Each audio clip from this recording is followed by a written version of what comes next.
Really appreciate you coming on. Yeah, no problem. Thanks for having me, dude. Yeah, it's I think gonna be really fun, really interesting. I got hooked up with you through Steve Weingarten, right? Yeah. You work with him? Yep. That's our prep coach. So yeah, we haven't we haven't actually competed in bodybuilding yet. Well, I haven't competed in bodybuilding, but I'm working with Steve. I've been working with him for about 4 months now, and I went from really not having a routine at all to having a routine.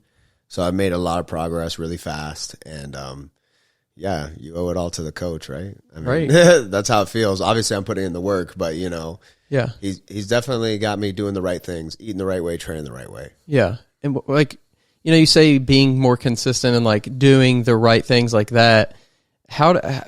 Because being an athlete, you would most people looking in would think like, oh, that person's like already doing that, or like they already have like this idea of how to do things. And is it just like because it's a completely different thing, or like what's really the difference between going into bodybuilding? Like what are some of the things that you maybe thought like, okay, wow, I've got to switch this up way different? Yeah. That's a pretty easy question because I can liken it to wrestling, because everybody's watched wrestling, right? A lot of wrestling moves. A choke slam, a power bomb, right? You've seen it. So you almost know how to wrestle, right? If you got on a trampoline with your friend, you could do these moves. But there is an art to wrestling. And to learn that, you need to have a coach. That's like Al Snow for me. He teaches me all these. He's been wrestling for over 20 years, right? So he has over 20 years of wrestling experience. He could teach me how to really do it, not just me watching TV thinking, oh, yeah, I know how to wrestle. So going to the gym is the same thing. So, yes, I may have been going to the gym for years, but I didn't really know how to work out. I'm working with somebody who is like an Al Snow, but for bodybuilding, somebody that's been transforming bodies for over 20 years. Yeah. So they know all the tips and tricks and how to eat. And it's just a completely different thing. And now he's able to give me that same type of experience. So now I'm learning how to do things correctly. And that's why I tell everybody now that I talk to that's looking to like transform their body or they want to get in shape. Like I tell them that you have to get a coach. Like number one, you have to get a coach because I'm pretty sure you don't know what you're doing. Yeah.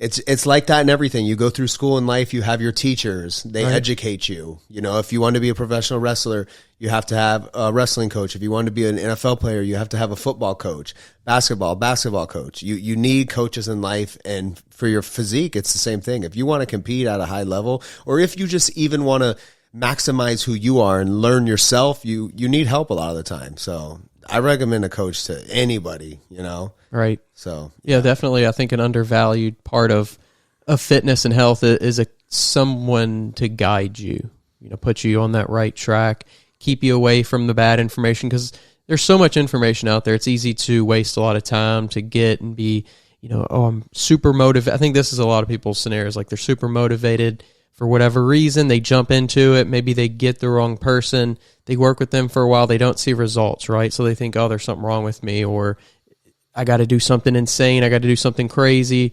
I got to stop eating for 3 weeks or whatever, right? So then it's like, then that doesn't work either. So then they just keep going down this rabbit hole. If it's something's wrong with me, I can't do it. How are these other people doing it? They must be doing something, whatever it may be. If it's a male, it's probably, they must be on steroids, or if it's a, female, they must be doing something, else. So I think just finding that good advice as soon as possible, and then just being willing to be like, okay, I'm in this situation because of the stuff that I've been doing. So I need to just give up my sense of like knowing that I know what to do and give it up to this other person. Yeah. And I think that's one of the things I noticed very quickly when I got into bodybuilding is I started to follow bodybuilders on Instagram, and they would all have their coaches in their bios or tag their coaches, or in their stories talk about their coach that they were working with. And right away, I was like, oh, wow, the people at the highest level, every single one of them has a coach. Sebum has a coach. Like everybody's got a coach because you need one, 100%. But also, there's a vetting process that comes with that. And it's similar in wrestling. You can get a wrestling trainer that hasn't done anything in wrestling, but he can guide you. You want to be a wrestler, right? You get into wrestling and you find a coach, but they can easily influence you incorrectly. And that's why you need to look at people, where they've been, what they've done, who they've trained, and what you can get out of it. That's ultimately why we went with Steve as our coach, because we were looking for a lot of coaches in the area. And there were other really good ones that would have worked for us as well. But we went with Steve because we felt like we could get the most time out of him. And we wanted to learn how to work out correctly so we could work out with him, in person. And he can look at our bodies in person and tell us what we need. And, it's just more of a personal relationship. It's not just like an online coach, like, hey, here's my photos every week. Like, we have a relationship with him now. And that's what we were looking for. And that's what has helped us the most. So I would say, like, there's a vetting process. You have to look for somebody that has experience and that's going to work for you. And if it's not working for you, maybe it is time to find somebody else, but you gotta trust the process too. Yeah. And we did that. I trusted the process with Steve, and my body changed like very quickly, and I'm still trusting it. Even when things begin to slow down, like if you just stick through it, like the next week there's highs and lows of like just the way you view yourself, I think. Oh yeah. So everybody else might be viewing you one way, but you're looking down on yourself, and that's also a part of it. You have to have a certain amount of confidence and self-esteem. That's something you have to work on as a person in general. And I think, bodybuilding helps that, a lot. So, I think bodybuilding, it's looked at from the outside looking in as this thing that's like, you work out, you eat, you do that kind of stuff. It's the physical side that you can see. But really, I think, just from talking to so many bodybuilders, it's more of along the lines of what's going on inside your head. Yeah, I would definitely agree with you on that. Like, and I think that's what I love the most about it is that I went from just, the gym was a part of my daily routine. I would go to the gym more than I go to the gym now because I didn't know what I was doing. I would go to the gym every day, but there was no tracking. There was no focus on what I was eating. And now that I have like a routine, I know when I'm going to eat my meals, exactly what I'm going to eat. That mental part of it is what I find so much joy in, and it gives me like structure in my life. And being able to follow a routine, eating, dieting, and going to the gym and training, like that, to me, that's like become a minimum requirement in my life. And I feel like almost everybody needs something like that, because if you can do that, like it's easy to focus on other things in your life, because I'm not worried about what my next meal is. I know exactly what it is. Yes, sometimes I have to get up early and prep my meals, but then I'll have food for the whole day. I'm not at night trying to figure out what to eat. I'm not, the next day I already know what I'm going to eat. So yes, and the mental part of it is it's challenging. It is challenging, especially in the beginning, because I feel like the more you stay away from the bad habits, like the better it is for you. Yeah. The longer you've been in it, if you could stick with it for years, I feel like it gets easier, but in the beginning you have so much temptation because you're not, there's so many foods now after only like 4 months that I don't even remember how they taste, because I haven't had them in so long, foods that I used to regularly eat. Right. And it's just going away, the need for that. So, yeah, I think it does. It gives your, like, the small things in your life a certain meaning. If you go to the gym and you do that leg workout, you can do anything. Yeah. Yep. It gives you that power. Yeah. Mentally, even though you're exhausted, you're like, man, I can do that. I can move some heavy shit around, and I can train myself hard, and gives you that confidence. Like there's something to feeling like that feeling of empowerment. Like, yeah, I did that. It was hard. It sucked in the moment. But even after, it doesn't take long. Even after you just get one more rep done, even if you have another rep to go, you still feel like, oh yeah, I got that one done. Like you feel good so quickly. Mm-hmm. I think just finding anything is a big thing. And for you, I think was that for so long for you, was that the wrestling part of it? Yeah. I mean, wrestling is definitely like, who I am, I grew up wrestling, doing amateur wrestling, and, I identified as a wrestler. All my friends knew me as a wrestler. And now as an adult to still be wrestling, it keeps me out of trouble. It keeps me on the right path.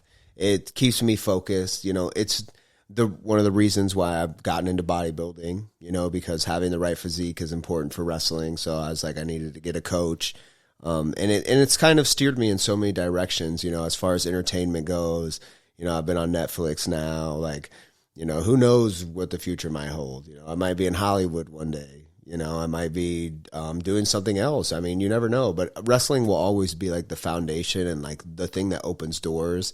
And I feel like people will always know me as a wrestler first, even after I get in bodybuilding, you know, and I start competing, you know, and I feel like I'm going to be great at bodybuilding. You know, I don't know that for sure, but I just know who I am. And I you know, being a wrestler has opened my eyes to a lot of other things in life because, you know, I got good at professional wrestling, you know, within like a 5-year period, a lot of things happened for me. I ended up on Netflix. And I just know that like, if I put 5 years into bodybuilding, like I can do great things, you know, and wrestling has taught me that like I can do like amazing things if I just stick with it and focus on it, you know? So now that other doors are opening and I'm going into other avenues like bodybuilding, like I'm dumping energy into bodybuilding the same way that I did when I got into wrestling, and that helped make me successful in wrestling. So it's going to help make me successful in bodybuilding the same way. So on the wrestling side of things, my family was pretty big into it. I'm the middle child or third child. So it was kind of on the back side of my childhood a little bit. My older brother was more like into that period, but I still remember, you know, having the video games and like wrestling with him, even though he's like 10 years older than me. But it was kind of like this thing that was just so mystical then, right? It was like superheroes. It was like, you know, being a kid, it was like you were doing something almost like bad in a way, but it was like a little bit sanctioned at home because it was like, all right, we're watching this as a family. Yeah, it was kind of a fun thing. What's your background in as a kid? Like what's your history with it? Yeah, I grew up watching wrestling, obviously, like all the other kids. My time period was like around when John Cena was like a big thing, you know, with the spinner belt and the jean shorts and all that stuff. And guys like Eddie Guerrero and Chris Jericho, you know, those are guys that I love watching wrestling when I was growing up.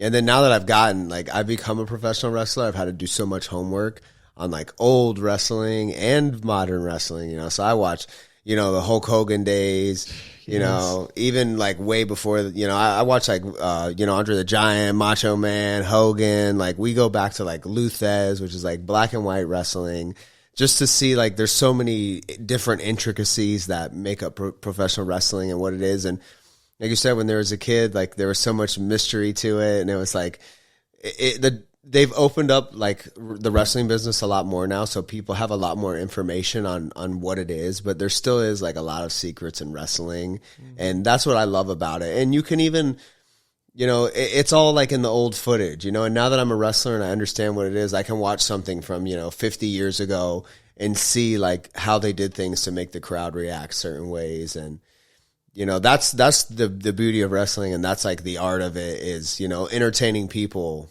Yeah. And, you know, putting on a show.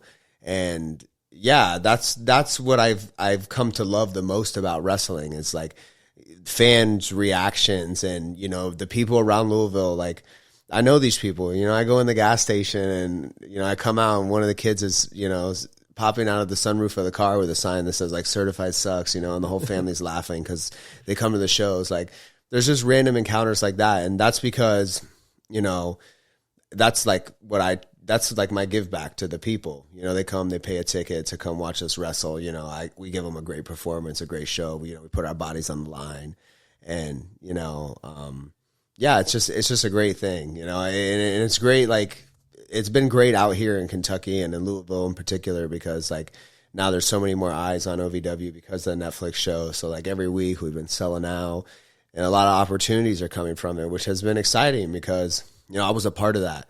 I came out here, you know, just like a year and a half ago, right when everything was starting. And, you know, I'm going to be a part of the new future, depending on whatever that is, you know. So how do you get in the zone to be the performer and the entertainer? Like what is is the training together in that aspect as well? Is it separate? Like where does the melding come together? Are you a personal trainer, online fitness coach, or gym owner on the verge of burnout? Are you wanting to grow your fitness business but can't add more hours to your hectic schedule? Introducing Trainer Revenue Multiplier, the premier wealth creation system for fitness professionals that helps you earn more and work less. Visit www.trainerrevenuemultiplier.com today to schedule your free business accelerator session. If you're serious about taking your business to the next level, schedule your call today. Good wrestling is an expression of who you are. So like, those guys that you talked about, they're like iconic and they're very memorable because they gave you the greatest like expression of themselves. And, you can watch a lot of wrestling matches today or back then, and you some wrestlers you might not connect with, maybe they're just more like robotic or more just, it's not for you. Getting in the zone, like that's just, you have to channel like things you've been through in life and, to perform like at a high level like that. And, it's very vulnerable. You're opening yourself up for people to say whatever, especially like, I'm not loved by the OVW fans. I'm somebody that's hated in wrestling.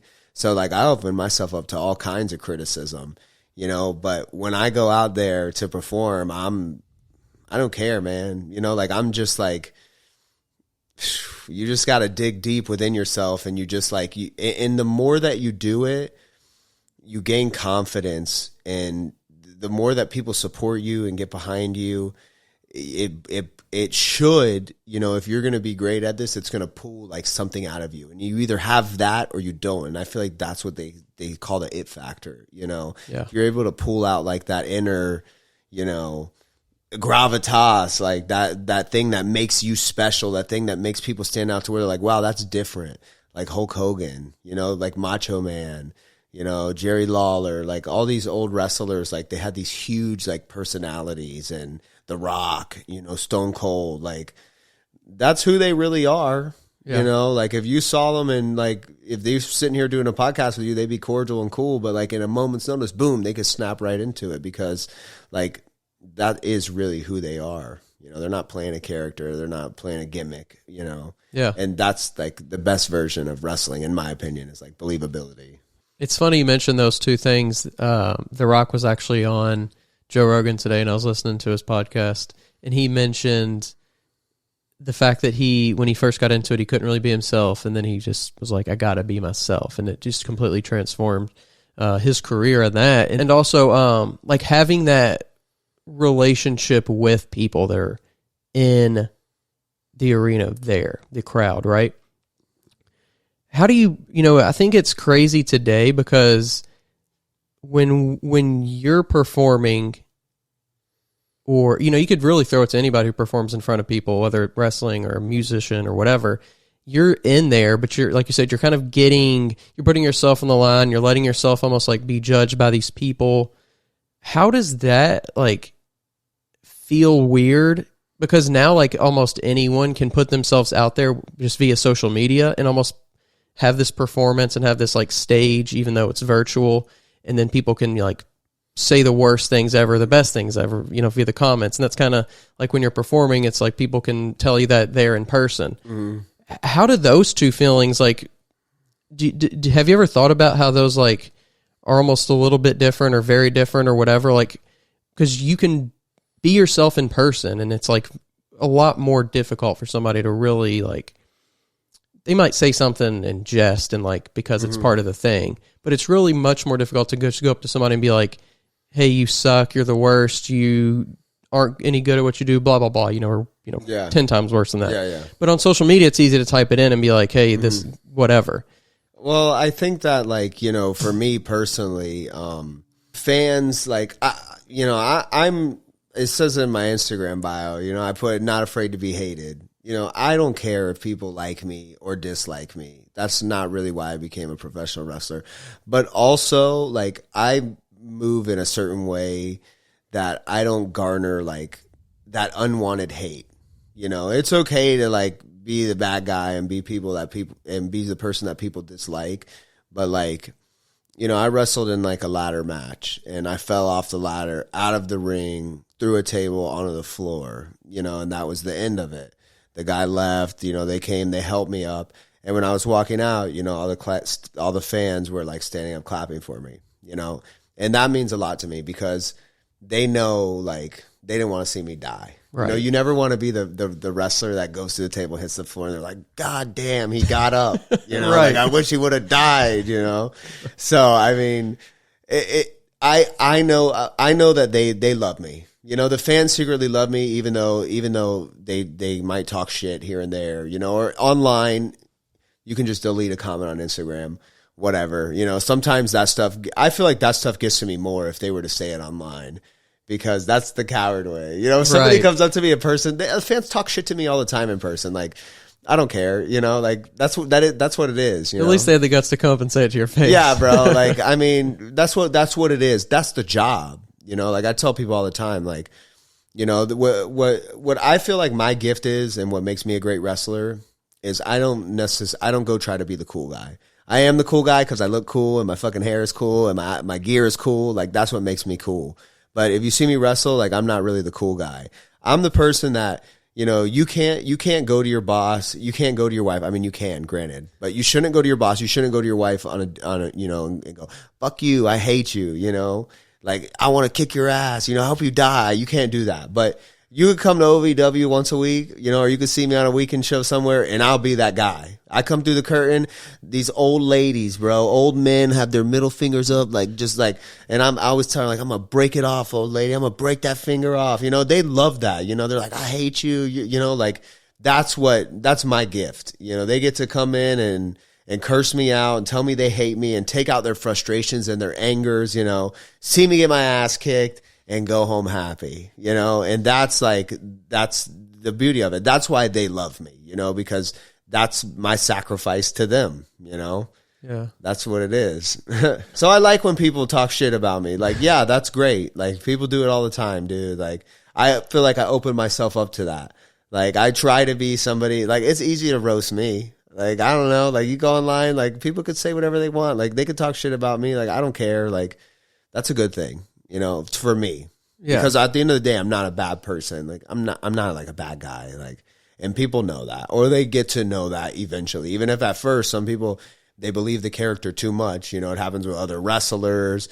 Oh, other wrestlers, they're the worst. The other wrestlers, like, you think they would understand because they're in it. Because they're in it, but they do not get it. Like, they'll be like, this guy is an asshole. And then, like, we meet in person and we're cool and everything's fine. Nobody says shit to your face anyway in wrestling. It's like, everybody talks behind each other's backs. But yeah. What's like at the beginning when you were starting to develop this persona and people were understanding more about like what your role was and what your personality and that kind of thing, how weird was it though at first to get used to like people doing that? Like, was it a little intimidating or like it wasn't? No, I hope people don't just jump over this thing and come on the, you know? It wasn't. It was like that's what happened for me when I came out here to Kentucky to like Louisville and OVW. Like, Al Snow, a lot of like other wrestling promoters, you know, they would always say like, you know, that I was the bad guy, that I was the heel. You know, I'll use a little bit of wrestling language. They would say that I was the heel, you know, which is the bad guy in wrestling, in case people don't know. But they never really told me how to be one. You know, what happens when I came out here to OVW is like Al Snow put me in storylines and angles to where the OVW fans would hate me, you know, and then that's basically putting the ball in my court. You know, he does that for everybody. You come out here, you want to be a wrestler. He gives you a little opportunity, but they made me the bad guy and they could see that I loved it right away, you know, cause it's just a difference. Like, anybody's like, oh yeah, I'm the bad guy. But like, you know, they're yelling at me, I'm yelling back. I'm like into it right away. Like, I hate the Kentucky people, bro. It's just what it is, man. I hate the fans of Kentucky. I'm from Miami, Florida, you know, but I don't really hate them, you know. My beef is not with the fans, but that's the relationship that we have. They know, you know, I come out there, they hate them. I hate them. They hate me. And it was from day one, you know, that's our, you know, I go anywhere I go, man, these fans like to hang out after the show. You know, we're tearing the ring down and there's these same fans. They're always hanging out with a beer. You know, I walk by, they'll be like, hey, fuck you, certified. You know, like, that's just what it is, man. Like, and I'm like, oh, fuck you too. Like, you know what I mean? Yeah. Yeah. I loved it right away. Like, that's my therapy, I guess, you know, in a way. Yeah. And how many times do you see it not really work out in regards like somebody wants you to play this part and you're, you know, that person may not be that or they'd want to be something else? Oh, God. Yeah. The worst is like if I'm like the good guy, if I ever go somewhere, it just doesn't work. The fans never want to cheer me, ever. I come out like, cause when I started, you don't know if you're you don't know what you're going to be in wrestling. And a lot of guys do go back and forth kind of how they wrestle. Like me, like I do one thing, I do one thing, I do it really good. When I try to do other stuff or I go places where they have me do other stuff, for me, it's almost not even worth it now. I'm not even going to do it because people are just going to remember like the worst of me. I could come out, put my hands up, say, let's go, and like, they're just all going to be like, yeah, okay. Something's I don't know. weird about that. Yeah, so that's why it worked for me because, before I came here, I was wrestling for probably like a year and a half and like just doing all these independent shows all over Florida, Texas, Georgia. We're driving all over. We're living in Florida, Orlando. We lived in Miami, then we lived in Orlando. So we're driving, coming up here every once in a while, going to Texas. And, it's not the same. Every week out here, I see the same fans for the most part. They pack the arena. It's the same 400 people. Now we've had a lot of different people because it's Netflix show. But like these fans understand. And the old fans that are the diehards, they teach the new fans right away. Oh, yeah, we don't like him. Because as soon as I come on, they start booing. All the new people are like, yeah, boo. Yeah, we don't like you. Like that mob mentality. Yeah, yes, that is great. They have a real mob mentality at OVW, and that's what makes it fun. So, so we're driving all around to these other places, and I'm learning who I am as a wrestler. I didn't even like do the same stuff, look the same, dress the same, so many different things, man. And it wasn't really working. It was working because like I was athletic enough and I was pretty good at wrestling, but it was never going to make me any money, So when I got here, I got like a more definable character and they helped me like build that and mold that. But yeah, I was going out like sometimes I'd have to be the good guy at a show. Sometimes I was the bad guy. And like I didn't really know either one. So like I'm not getting good at anything. Like right. Bad habits. When you're going onto those independent shows, how much going in about the other people do you really know, like the other people that you're wrestling? I mean, Nothing. I feel like isn't that a big part, like kind of knowing like their movement and knowing their timing and things like that? Are you a personal trainer who wants to scale and grow your business online? Have you been coaching online for years, yet don't know how to incorporate online into your current business model? Introducing Trainer Revenue Multiplier, the premier wealth creation system for fitness professionals that helps you earn more and work less. Visit www.trainerrevenuemultiplier.com today to schedule your free business accelerator session. If you're serious about taking your business to the next level, schedule your call today. Not necessarily. Like wrestling most of the time is like, man, you're supposed to just be able to like, get in the ring and like, I don't know you from John and we should be able to wrestle. If you were trained correctly and I was trained correctly, we should be able to have a great match without even knowing each other, without even talking to each other. Just fucking the first time we tie up, like it should be good. That's like the beauty of wrestling. It's not like that so much now because like so much of like these crazy movements that you see, like it has to be choreographed. Because right. When it looks like a dance, it's a fucking dance. Like that's right. Just what it is. If it's going to be like that, yeah, you gotta know the person and you gotta know their timing. If you got in there for the first time with somebody and try to do some funky stuff like that, you're going to be tripping over each other's feet. Your timing's going to be off. Your movement's going to be off, stuff like that. But, the art of wrestling is not about doing that stuff. It's not. It's about, like, making people go crazy, right? People that pay money, they should be walking out of there like, that was fucking amazing. Like, you go see your favorite movie, a Marvel movie, I don't know what it is, something that you're just like, wow, dude, like, can't wait for the next one. That's what it's supposed to be. So whatever it is to do that, that's where the creativity of it is. You can do anything in a wrestling ring as long as you make those people want to come back. So that's why it's not about necessarily choreographing something because I don't know exactly what these fans are going to want that night. I don't know, but so you're just going, you're kind of like playing it by like ear. Every single movement. You're like, oh, did they like that? And then the other person's also thinking that. And then it's like, okay. Yes. You're and like, that's why it's good when it's nice and slow and it's paced out correctly because then you have time to listen to the fans. Yeah. And they start telling you what they like and what they don't like. And you use that to teach them what to cheer for and not to cheer for just within a 5-minute match, a 10-minute match. So it's a little give and take. Down. So it's like they respond to something, but then at the same time, you're trying to almost like get them to then respond to something else based on that. Yep.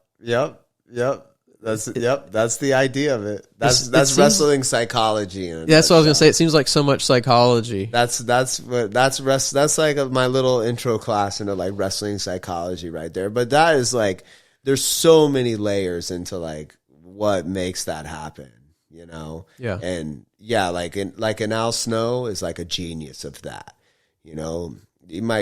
I tell people all the time, like, Al Snow's never taught me a wrestling move. Never, not even one. You know, but psychology, he may teach me how to make the people tick, you know, and that's where the money's at. That's where people want to be like, I want to watch this guy. He's fucking entertaining, man, you know? Like, when he gets out, there's a whole nother thing, you know? Yeah. It's crazy because, you know, you can see that in other things too. Like the most talented, like voice person isn't always the most, you know, chart-topping artist. Yep, bro, 100%. And this is the key in my mind. This is what wrestling has taught me about all aspects of entertainment. And bodybuilding, the same thing. I have the same mindset. Like, there's an entertainment aspect. There's a flair aspect to it. There is to everything. Yeah. If the judges are not supposed to listen to the crowd, if you come out and the crowd goes crazy, the judges are listening. You know, people want to sell stuff. People want to sell supplements. They want the face. They want the person that's like, this guy is going to make us a lot of money, because that's what life is about. And people want different. They want uniqueness. And the only way that comes is from, just like I was saying, being yourself. You have to pull that out, because that's the only authentic experience. The person that I am when I'm home alone in the mirror, the person that you are, that's the entertainer.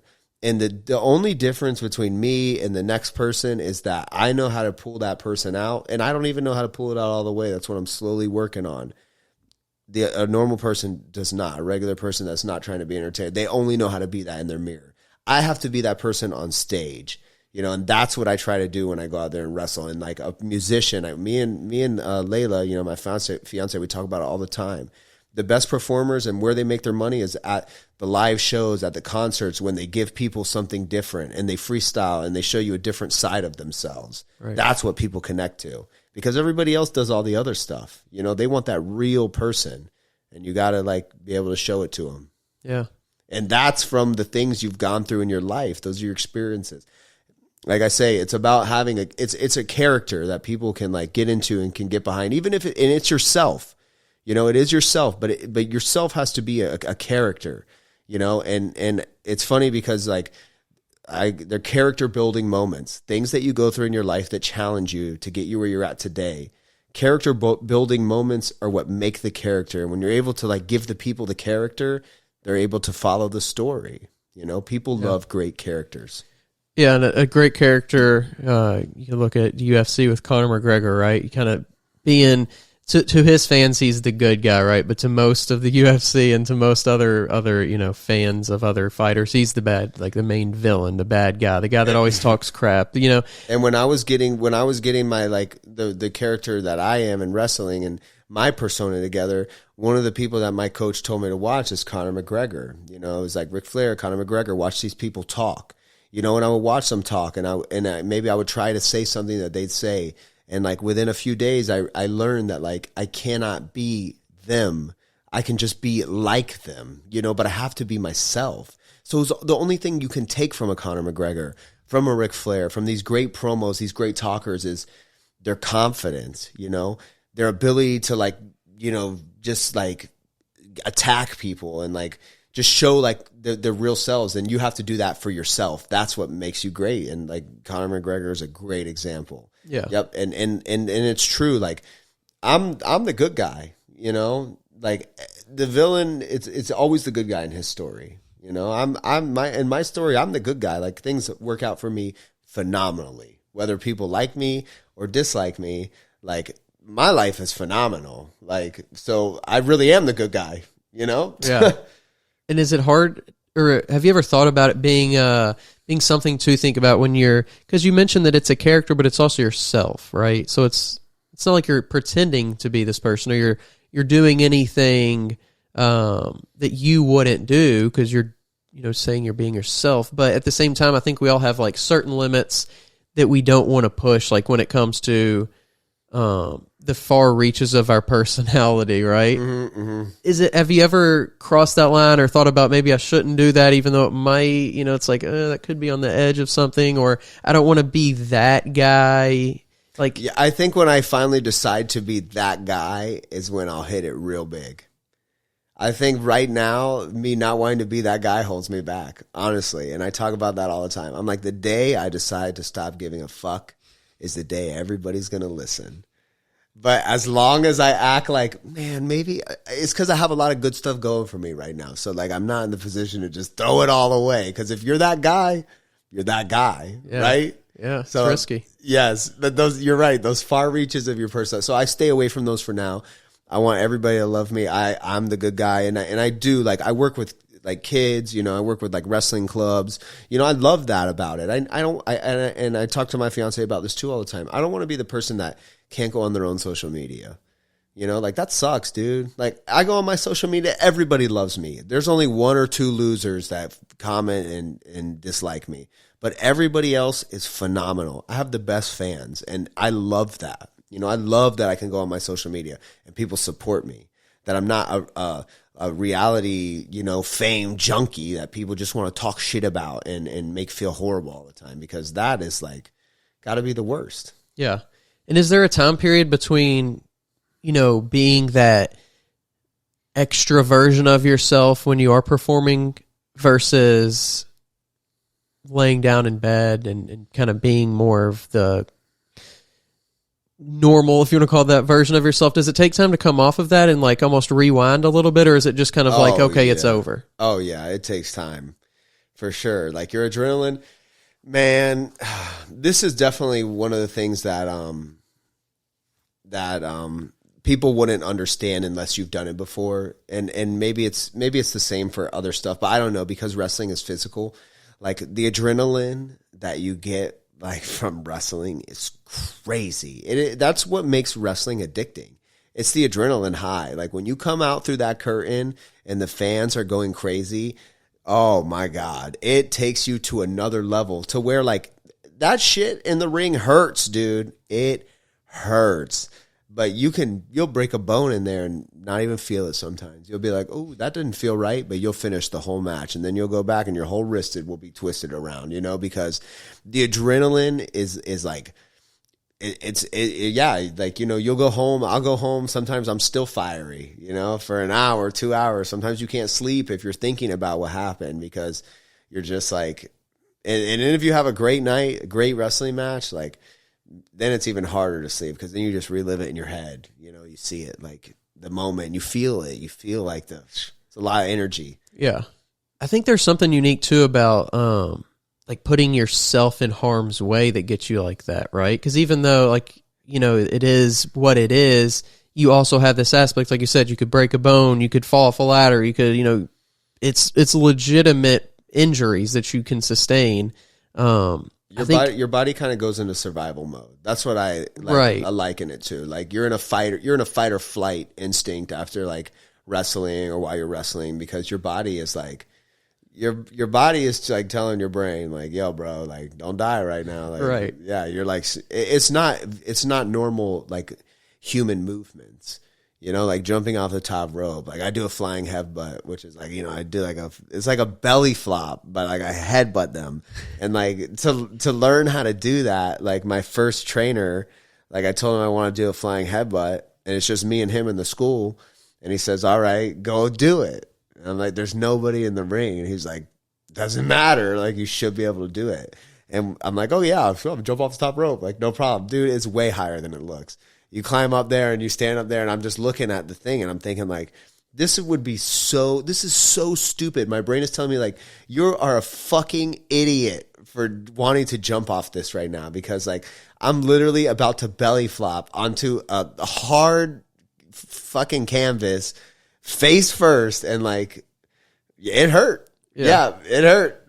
But I don't think people appreciate that aspect of like, that's a hard ground. Like, that's going to not be a padded, cushiony, landing. And I also think that's why sometimes it's unnecessary to like really try to hurt yourself if people aren't going to even understand or appreciate what that is. Yeah. You know, so some of these people do some things that are so dangerous and they hurt so bad, but there's still people that are sitting out there like, you're on a trampoline, you know, like they don't even think it hurt that bad. Right. You know, there's a lot of people that are like that. So like, that's why I always try to keep it in like the root of entertaining people.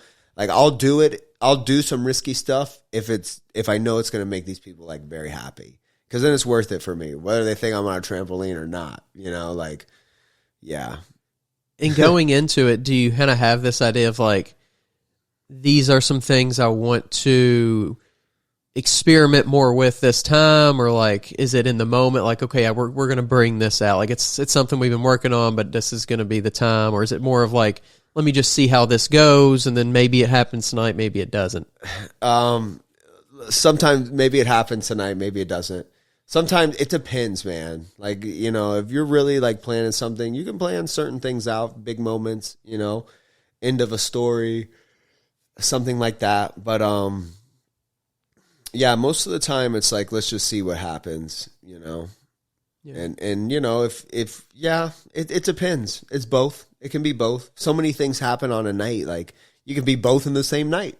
You know, you can have something that you're planning that you know you're going to do, and then we also have things that we might not do tonight, might do another night. Right. Know? So I'm always a big believer in doing them right now, right here, right there. A lot of people love to like put it off. And I'm like, bro, and that's never going to happen.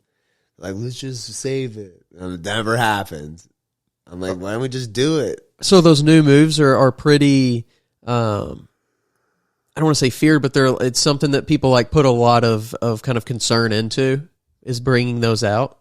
Like certain moves? Yeah, just any new thing that they want to do, or like anything new. Like, is that pretty much like a... I mean, people do new stuff like every single night, you know. I don't do new stuff all the time because like,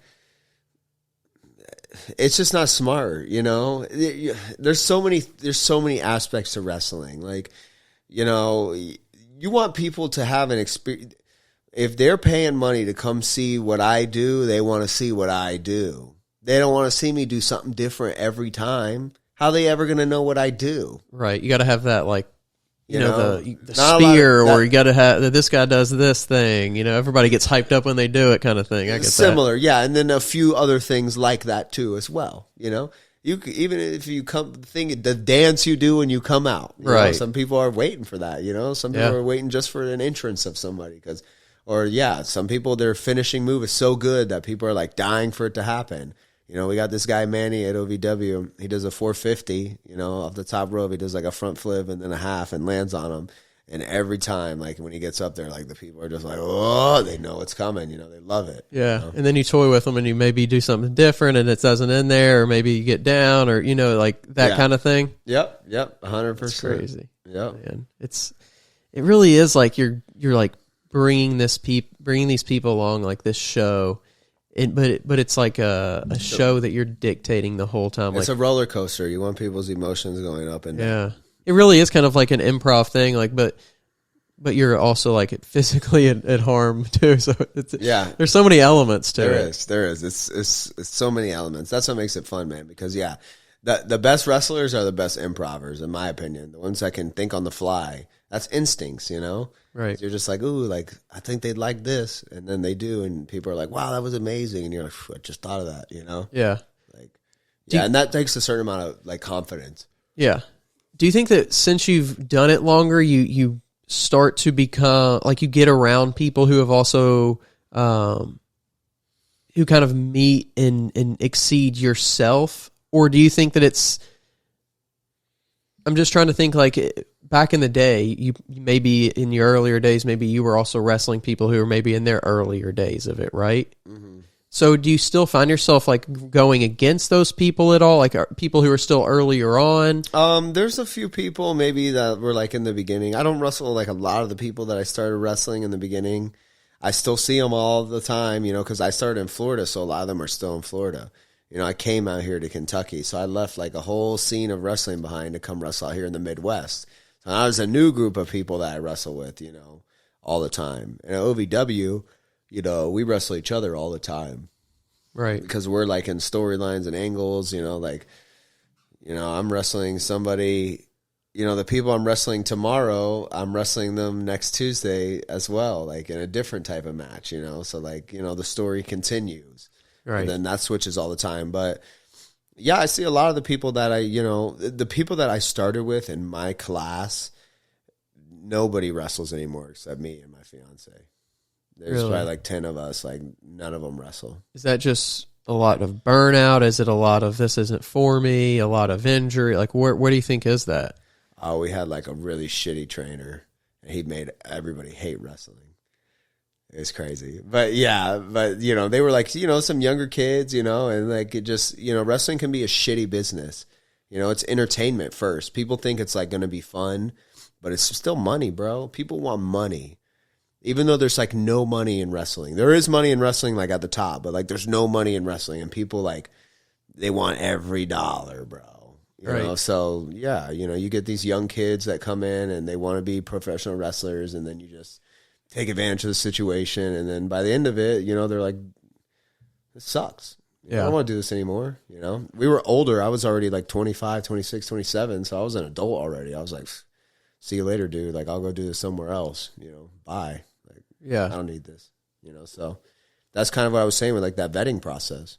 How did you know though? Like, how did you know that just wasn't how it was? Or did because you? I started to learn after I left, and I got around real people that had been somewhere and done something. Like people that have been in WWE, I'd talk to them, and then they would say like, "Oh, well, how you going to learn from how you going to go to like the WWE learning from somebody that's never been to the WWE?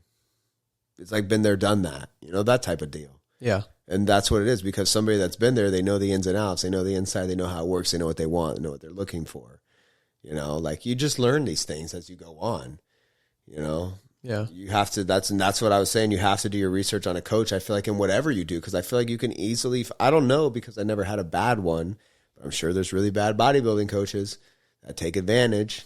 And, it's probably like, they probably don't have great resumes, but you look somebody up with a good resume, they've taken some people some places, like that's the guy you want, trustworthy, got great reviews, talk to some of his clients, stuff like that. Yeah. That's how you find the right person for you.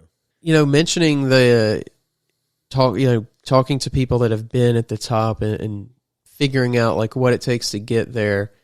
What is that road? I think it's a little bit unique in regards to like the entertainment and the professional entertainment and sports world, right? It's a little bit, because it's a sport, but it's also an entertainment. Like it's two things together, because it's not obviously it's like sports entertainment. It's not just like football, and it's not just like being a comedian, but it's kind of an entertainment. What am I trying to say here? Culmination of both, basically. Yeah. So you can't it's go. It's literally called sports entertainment. That's what WWE calls it, sports entertainment. It's not called professional wrestling. It's called sports entertainment. So you can't go to like University of Florida and then get drafted by this team, right? But you also don't just like have open mics and go on the road and do that either. So it's kind of like a mixture of both. But is there like a way to do it to get to the highest level? Everybody's path is different. Right now, WWE is like doing this thing called Next in Line. So they're taking like a lot of college athletes and they're training them and seeing if a few of them stick and they can make stars out of them. But then there's also so many of us on the independents that have already been wrestling, that are looking for an opportunity. So then, you try to find your way in, your foot in the door, however it may be. Maybe you do extra work for them. You get a good opportunity. They're like, hey, let's bring this guy in. Or maybe you just keep emailing them every day until they're finally like, let's give this guy a tryout. Or you wrestle somebody somewhere and somebody sees you and is like, hey, I like this person. Let's give him an opportunity. So, it comes when it comes, or it doesn't come at all, or you got to go chase it. Like, I don't know. I don't have the answer, because I wish I knew. You know what I mean? I know that like somebody can call and say like, hey, I really like this person. You just got to know that right person. They got to make that call. A lot of connections. Yes, a lot of connections and a lot of networking. So that's what I focus on the most, is getting my face in front of as many people as I can, and having good relationships. So how much of it do you feel like is based on? This podcast is sponsored by Smoking Gun Coffee, a veteran-owned coffee company that strives to give back to those in need. Don't forget to use code TWR10 for a 10% discount at checkout. Potential versus like this person's really doing it right now, if that makes sense. I think it depends. Like if you're doing it right now on a high enough level and you have a following, yeah, they'd love to bring you in and make money off you. But they like people that don't know shit about wrestling because they're like a piece of clay. You know, when in all reality, it means nothing because people that know about wrestling, there's a lot of people that are the same way. Like they'll change whatever they do for the WWE tomorrow. You know, that's the way it is. But, you know, they do have recruiters. You know, they do have a tryout system. They bring 50 people in and they make them squat and push up and jump over bags and do rolls and jump off the top rope and do all these things to see what potential that they have. And that is how the WWE likes to find its people the most. But there is a lot of people that break through that they bring in. There's people that they bring in that have done very good on the independents or maybe work for another company and made a name for themselves, you know.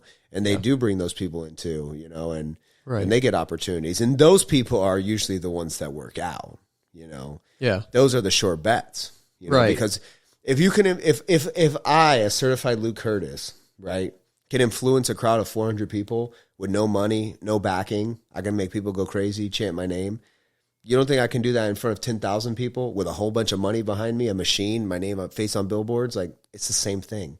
Even easier, you know? Right. Because it's the mob mentality. Yeah, if you can get 20 people to go crazy with no money and no backing and you on your own, like, you're going to make it because you could do it in front of 100,000. Right. You know? Yeah, people are just the same regardless of, you know. It's about trust with them. They want to trust that if they put the machine behind you. Yeah. They put an investment of you. It's a huge investment to put you on television. Oh, yeah. You know, it's tens of thousands of dollars, like a minute, just to put you on television. So, like, it's a huge investment. And I feel like they don't get their return on investment for most people. Absolutely not. You know, they just have a few people that make all the money. Right. Yeah. Yeah. And I feel like it would almost be easier to take someone that has some physical ability with a great entertainment ability. I mean, is that more like you were kind of saying that maybe the more sure things are the people who have been doing it for a minute because they obviously have proven that they can do it. You need like the physical ability doesn't really mean that much, but you have to have a certain look about you. You know, you don't necessarily need to be flipping around doing crazy stuff. You have to be entertaining regardless, whether it is by being somebody that does high flying stuff or it's somebody that like there's wrestling has wrestling has a place for both. You know, every show should have both. You should have your guys that flip around. You should have your guys that are comedy. You should have your guys that are traditional wrestlers. You should have your big guys. Like, that's what makes a great show. Right. People look at it match to match now. Every wrestler wants to have the best match. But, like, that don't make fans come, you know. People want to go to a good show. They want to sit at it in the beginning, and it should progress to where the main event is the main event, you know. Yeah. And they go home happy. Yeah. Want to come back. And that's it. And that's the whole thing. And then you do it again, which is crazy. Yep. I mean, I was listening to, like I said, that podcast with The Rock, and he was saying they did 230 shows a year. Yeah. It's way different now. Yeah. You know, a lot of people only wrestle like once a week, maybe, you know. So, like, they do everything in one night. They got to go crazy. Bro, when you're wrestling 230 nights, you ain't doing all that shit. You wouldn't be walking. You know, they try to fall down as little as possible. They try to do as least crazy stuff as possible and entertain the people. That's the art of it. More is less. You know, less is more. Less is more. Yeah. Yeah, less is more. So the more of a reaction you can get out of people with the less you have to do, the less you have to harm yourself. That's how you make money right there. I mean, is that something that also changes from night to night, you think, or show to show, is like what people... like what that threshold is based on. Yeah, I mean, it depends on where you're at. Yeah, something might be a night where you feel like you got to bust out some good stuff, or it might be a night where, you know, the crowd is going crazy for everything. Like usually when you get around like a non-wrestling crowd, like not wrestling fans, they go crazy for everything. You jump over the guy like, ah! You know, so that's when it's the easy night. You know, you don't got to do much. But wrestling fans, there's a little more of like sticklers. They'll sit there and be like, all right, man, can we see something now? And then you got, you know, so you gotta know how to adapt and listen to people. That's what makes a good wrestler. That's what a lot of people are not today. they plan everything out, and then they go out there and then they suck, and the fans are not happy, and they can't change it. You know, they don't know how to listen. Do you think it's hard for them too, because they are planning everything out? It's hard to be like excited about it the same way. No. There are a lot of people that plan their stuff out that are really good too. You know, so like once you get out there and you start doing it, they like, because a lot of times they know like this is going to be awesome. You know, it's just like if you're really good, you're really good, whether you're playing it or not planning it. You know, like yeah. And kind of a weird question, but is there a night of the week that's easiest or hardest to get people going? No, I don't know. I don't know. We do it on Thursday, which seems like a hard night. We always say it's a hard night because it's not Friday, so we got to make people come out here the day before the weekend. You know, kids had school, but no, it doesn't make a difference. People always go crazy. Just ready for something. Yeah, if it's good, it's good. Yeah. And how do you take care of yourself? Like what? I mean, has that evolved over time and just recovery and? Yeah, you know, I get massages and. You know, I take all my supplements, you know, I try to stretch, get on the foam roller, I eat healthy, you know, all those things are like super important to me. I know bodybuilding has a lot of challenges. Bodybuilders have a lot of pain. You know, wrestling has a lot of pain. It has even more pain. So like now I have double the pain. So I'm like a bodybuilder wrestler, like it hurts so bad. But, you know, I take good care of myself so that way I can still, like, you know, function and do the things that I need to do. And I do a good job of that. You know, I get plenty of sleep. Yeah. And is there stuff that did you feel like when you first started that was something that was pretty much on your mind then too? Is like, how can I keep myself in this for the long haul? Or were you just more of like... They try to tell you that, but no, when you first start out, you're always just like, oh, I want to do it all. And, like, you don't care about your body or your life. It takes a while. It took me a year and a half, couple of years, where I was like, all right, well, let me take better care of myself so I could do this for a while. Yeah. Yeah. Does it feel like you're at the beginning, it's like you have this mindset of almost like invincibility at all because like, oh, I'm a wrestler now? Oh, yeah, I think I've always had that. I've always had that invincibility. You know, people have been telling me my whole life, you're not invincible, Luke. You know? So I've always been that way. Right. So wrestling was a perfect fit. Is that common? Yeah, I would say so. Yeah, there's a lot of crazy ass wrestlers. Yeah, a lot of wackos. Yeah. And because people are, you know, like that, just like all out people, like, oh, I'm invincible. I can, you know, I mean, you obviously have to work with this other person too, right? That you're fighting against, that you're wrestling. What is the common level, or is there ever a level of like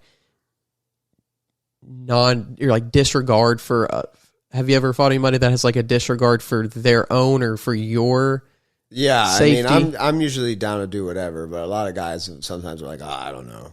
Yeah, there's a lot of people that get scared. So they're more intimidated. Oh yeah, not definitely. That they're like too far off the edge. I mean, they'll tell you they're safer. You know, some people, they're just not going to do some crazy stuff. You know, some people, you know, you're not even going to ask them. But some people are like, if it's your boy, somebody you wrestled a few times, you know he's down to do some stuff. Like, we're going to do some stuff tonight. Yeah. Yeah, let's do some crazy stuff, you know. So that's it. That's all you really say, though, is we're just going to do crazy stuff. You don't be like, all right, we're going to do this, then. Oh, no, we'll do talk about it. Okay. We're not just going to do just surprise, here you go. Yeah. Sometimes that happens. Sometimes, you know, sometimes random stuff happens. Is there a lot of arguments and stuff when stuff that shouldn't happen happens? No, there shouldn't be, you know. That stuff does happen, you know, but... You know, we're a family there. You know, we understand what we're doing, and nobody's out there with like ill will. You know, as long as there's no bad intent. Yeah. But you know, if somebody punches you and it doesn't feel right, you just punch them back out there. Like that's what wrestling is. That's where it all goes down. Yeah, right there in the ring. Yeah, or in the next match. Like if you hit me in this match, like next week you don't know when it's coming, but I'm gonna kick you right in the face. You're gonna know why, and you're gonna be okay with it. That's what wrestling is. Yeah. Yeah. How do you do that without like being like going outside of the show, you know, like how does that stay with it? Like you still have to play the role and play the, you know, do the thing, but you're also kind of like pissed off in that moment or whatever. Yeah, I mean, it's just you're a professional. That's your job, you know.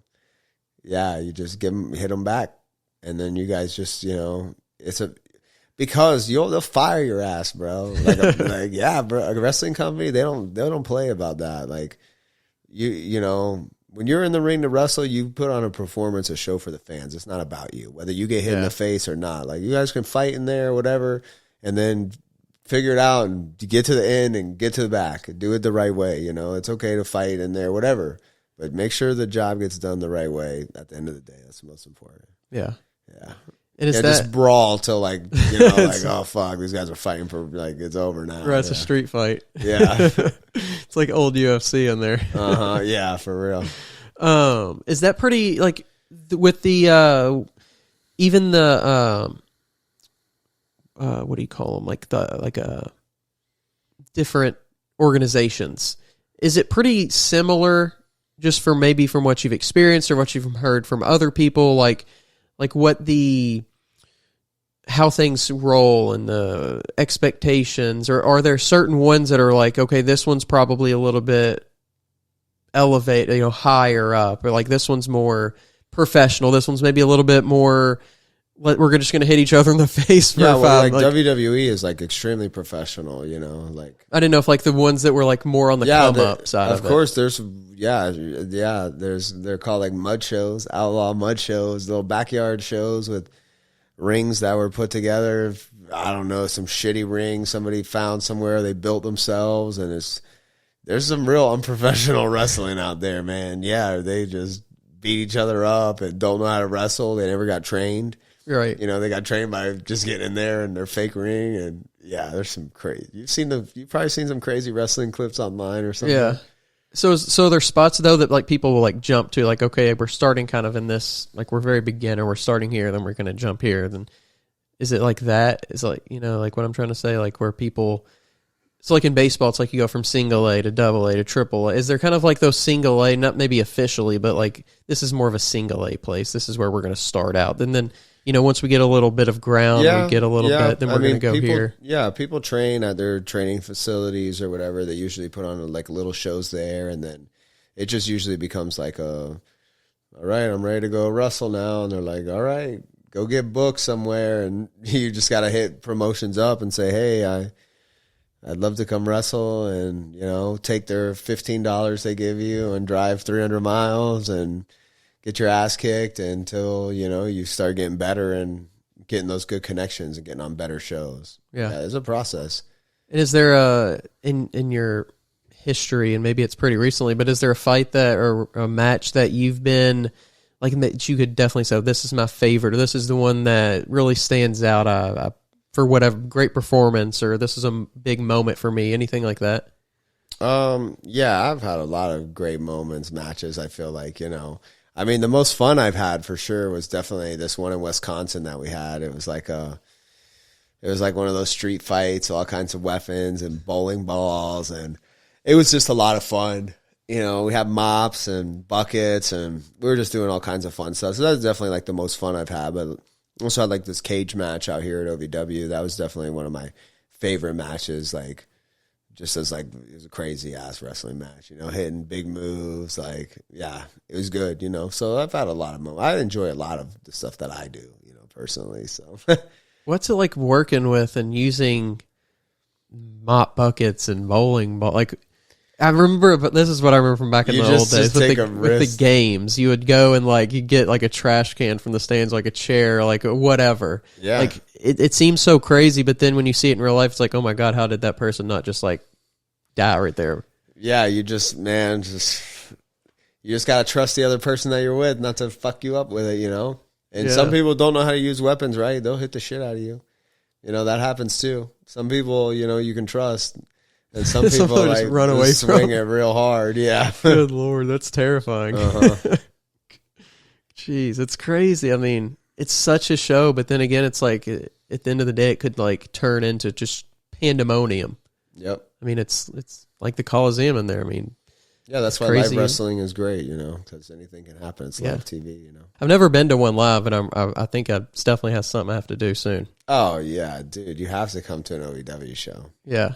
You have to. Yeah, they're fun, man. They're fun. Yeah, like tomorrow night I'm wrestling. It's going to be good. Like with the different shows and stuff like that, just kind of curiosity, is it like strictly like this show? You did mention like the story kind of continues on, but is it like, is there like the true kind of like almost a wrap up of each show, or is it just like depending on the show, like, okay, to be continued, or how does that kind of go as far as like, is there that plan like, okay, in 3 weeks we're going to do this, or we're going to kind of have like this story roll out these next couple weeks, or is it kind of like, I mean, it kind of just depends on what happens that night and how people feel a lot of the time. Sometimes they plan stuff out, sometimes they, sometimes they don't really, it depends. Like everywhere is different, everybody has different ways of doing stuff. Gotcha. Yeah, as far as like planning out the story and how that goes, and you can always, something might happen, they might change their mind, Yeah. Yep. That's part of it too, I guess. Yep. Uh-huh. That's crazy. It's a crazy world. I'm really looking forward to kind of digging into it once again. Like I said, in my childhood, it was a bigger part, and just it's really exciting, and I've actually been listening to several different podcasts of other wrestlers, that the people that I listen to, and it's kind of relit my fire to kind of go back and watch the old clips and stuff. And yep, that's awesome. Yeah, and that's happening a lot right now. A lot of people are getting back into wrestling, I feel like, and it is very popular right now. There's so much wrestling. Like, even with us out here at OVW, like, Netflix opened the doors. We got a lot of like big changes coming. Like, it's going to be awesome. It's just crazy, like, seeing it grow. It is. It's really cool to see it grow, and to be here in this region. I know it has a pretty good history, so that's exciting too, to just know that like that's in your backyard and that's accessible. But I really appreciate you coming on. If you want to kind of share with people a little bit about where they can find you, where they can find the series and all that kind of stuff, that'd be cool. Yeah, so you guys can catch me find me on Instagram at Certified Luke Kurtis, Twitter Certified LK. The whole thing didn't fit, so just Certified LK. YouTube, you can see all my wrestling matches. I have my own YouTube channel. Subscribe. I'm almost at 500 subscribers, please, so I can get paid from these people already. Cameo, get your own Cameo. I'll certify you. Happy birthday. It's the only way to get certified by me. I'm Mr. Certified. Come to OVW Thursday, 7 p.m. if you're in Kentucky. If you're not in Kentucky, you can catch us on Fight TV. We also stream it live on YouTube. That is every Thursday at 7 p.m. starting tomorrow. And yeah, I think that's it for the most part. Find me at your local gym, Everyday Athletes, and next year, hopefully, I'll be competing, stepping on stage for the first time, introducing myself to the bodybuilding world for real, getting first place, because that's all we do. Very good, very good. Yeah. That's exciting, man. I really look forward to following along with your journey in bodybuilding and seeing how those two, kind of complement each other. Yeah, thank you. Awesome. Well, it was good to have you in. I appreciate it. Yeah, thank you, man. If you're tired of searching for a coach or trainer, somebody who knows what they're talking about and has experience, make sure you go check out the new Coach's Corner on weightroompodcast.com. You can find quality, qualified coaches to help you achieve your goals, whether that's in bodybuilding or just general fitness. Stop wasting time and start achieving your goals today. The link to the Coach's Corner is down in the description below.